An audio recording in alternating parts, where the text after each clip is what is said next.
हम कुछ वीडियोस हम शूट कर रहे हैं और जीएस में कुछ टॉपिक्स को हम पढ़ रहे हैं। तो थोड़ा सा स्टार्ट करते हैं। एक छोटा सा टॉपिक आपके सामने आज अर्थ की बात करेंगे एंड अर्थ के हम नीचे को जाएंगे कि आपका जो क्रस्ट है वो क्या है, उसमें कौन कौन सी चीज़ें हैं, मेंटल है उसमें क्या बातें हैं, एंड आपका जो सेंटर कोर है उसमें कौन कौन सी बातें कहाँ कहाँ तक चीज़ें मौजूद हैं।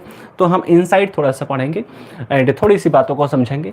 तो स्टार्ट करते हैं। अर्थ आपका जो टॉपिक है उसकी थोड़ी सी इन्फॉर्मेशन से स्टार्ट कर देते हैं। तो कहा कि जो एज ऑफ अर्थ है, लगभग हम कहें कि यदि एज की बात करें तो लगभग 4.6 बिलियन ईयर्स के आसपास में एज आपकी हो जाती है। आप आसान भाषा में मोटा मोटा कहेंगे तो 460 करोड़ साल के आसपास की आपकी जो एज है वो अर्थ की हो गई है। कहीं कहीं पे 3.5 या 4 भी आपको दिखाई दे सकता है, 3.5 या 4 भी आपको दिखाई दे सकता है बिलियन ईयर्स, बट 4.5 या 4.6 आपको थोड़ा सा ज़्यादा बुक्स में आपको दिया हुआ है। तो आप सोचिए कि 450 करोड़ साल के 460 करोड़ साल के आसपास की आपकी जो अर्थ है वो हो गई है। बहुत बड़ा नंबर है, बहुत बड़ा डाटा है।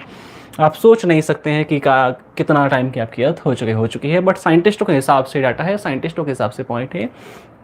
फटाफट से आते हैं आगे। तो कहा कि जो अर्थ है, सबसे पहले जो आपकी जो चीज़ें हैं, जो इनर है कि आपके जो अर्थ में इनर है क्या, तो उसके बारे में थोड़ा सा इन्फॉर्मेशन हमें दिया था। कास्टे दा बफन नाम के एक फ्रेंच साइंटिस्ट हुए, उन्होंने कहा कि जो अर्थ है उसके अंदर में ऐसी ऐसी कुछ चीज़ें होने की संभावनाएं हैं। तो मैं थोड़ा सा आपको बताऊं कि जो आपकी पहले की बात है यदि हम करें तो पहले जो आपकी अर्थ के अंदर में जो चीज़ें थी उसको इन्होंने, या जो पुराने साइंटिस्ट रहे, उन्होंने किस बेस पे जो आपकी पार्टिकल्स हैं, पार्टिकल्स में कौन कौन सी चीज़ें हैं, साथ में कितना डेंसिटी है, उस बेस पर उन्होंने आइडिया लगाया कि अंदर ये चीज़ें हो सकती हैं। लेकिन आज के टाइम पे जो हमारे पास डाटा है कि अर्थ के अंदर है क्या, तो आज के टाइम पे जो डाटा है वो भूकंप विज्ञान के बेस पे है, अर्थ को एक साइंस के बेस पे है।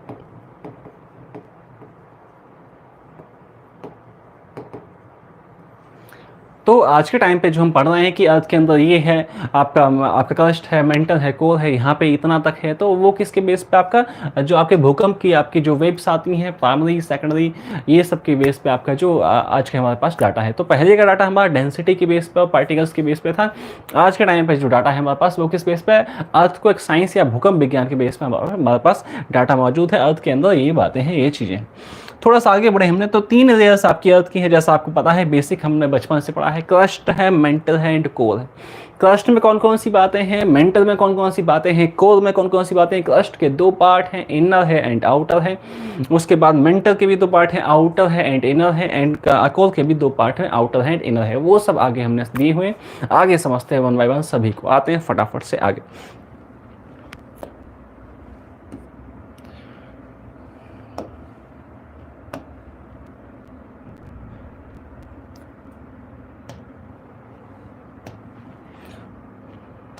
तो समझते हैं यहाँ पे आगे आपको क्या दिया है। तो कहा जो क्रस्ट है उसके बारे में थोड़ा सा इन्फॉर्मेशन आपको यहाँ पे दिया है। क्रस्ट के आपके 2 पार्ट हमने यहाँ पे किए हैं। तो कहा कि आउटर या अपर क्रस्ट है, जो कि कहाँ से कहाँ तक है, 0 से लेकर 10 या 12 किलोमीटर के आसपास तक आपकी आउटर या अपर क्रस्ट मौजूद है।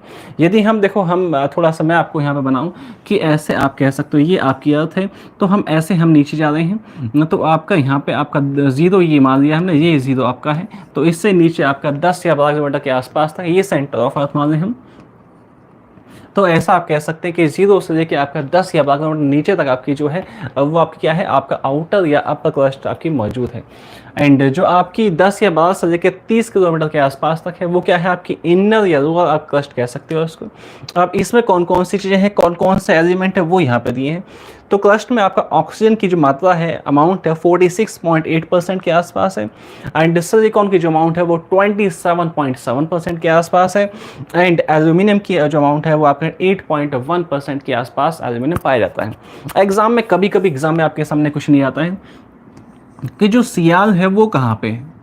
तो सियाल आपका जो है वो आपका क्रस्ट में है, ये आपको ध्यान रखना है कि सियाल कहाँ पे है, क्रस्ट में है। सियाल का मीनिंग क्या है, ऐसा ही से आपका सिलिकॉन है, एल से आपका एल्यूमिनियम है। देखो यहाँ पे सिलिकॉन आपको दिखाई दे रहा है, साथ में आपका एल्यूमिनियम आपको दिखाई दे रहा है। तो आपका कभी कभी एग्जाम में ये क्वेश्चन बहुत बड़ा एग्जाम में आया हुआ है कि एसएससी में या स्टेट एग्जाम में, सीएचएसएल में, एमटीएस में, कि सियाल कहाँ पे है, तो क्रस्ट में है।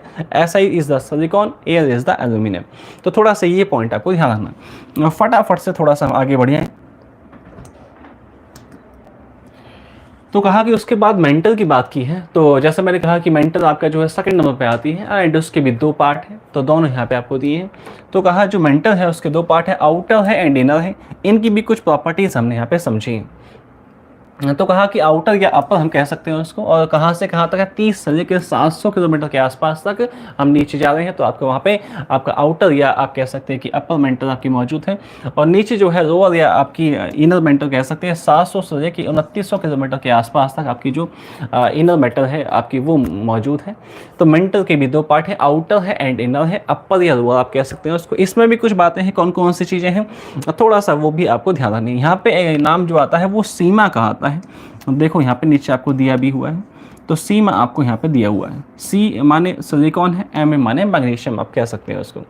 तो मेंटल में कौन सी चीज़ें हैं, ऑक्सीजन है कितना है 44.8%, सिलिकॉन कितना है आपका, तो यहाँ पे दिया है 21.5% के आसपास, मैग्नीशियम कितना है 22.8% के आसपास। जो क्वेश्चन आएगा वो कौन सा आएगा, सीमा से आएगा क्वेश्चन आएगा कि सीमा आपका कहाँ पे होता है, सीमा आपका मेंटल में होता है, S is the silicon, M is the magnesium.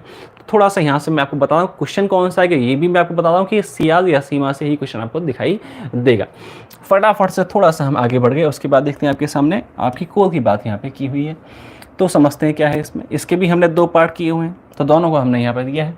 Inner core है, आउटर कोर है। देखो जो आउटर है वो आपकी 2900 से लेके आपका 5120 किलोमीटर के आसपास आपके जो है वो आउटर मौजूद है, एंड 5120 से लेके 6371 किलोमीटर के आसपास तो आपकी क्या है जो आपकी इनर आपकी जो है कोर आपकी वो मौजूद है।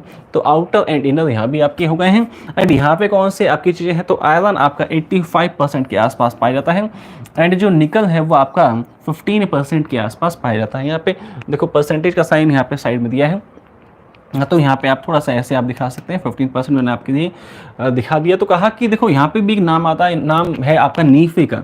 नीफे आपको एग्जाम में यहाँ पे दिखाई देगा कि नीफे कहाँ पे होता है, तो नीफे आपका सेंटर कोर में होता है। Ni से आपका निकल है, Fe represent for the iron. Iron को जो आपको पता है कि केमिस्ट्री में आप आयरन को दिखाते हैं, कैसे दिखाते हैं, Fe से दिखाते हैं। Fe is representation of iron. आप थोड़ा सा ध्यान रखें कि आयरन को आप Fe से दिखाते हैं और निकल को आप Ni। तो नीफे आपका कहाँ पे मौजूद है, सेंटर जो कोर है वहाँ पे आपका नीफे मौजूद है, एंड आयरन 85% है एंड निकल आपका 15% के आसपास मौजूद है। फटाफट से थोड़ा सा हम आगे बढ़े, देखते हैं आगे क्या आपको दिया है। तो कहा कि जो आपका डेंसिटी की यहाँ पे थोड़ी सी बात किया है कि जो आपकी एवरेज डेंसिटी है उसकी थोड़ी सी यहाँ पे पॉइंट दिया है। तो average density of earth is 5.5 gram per centimetre cube.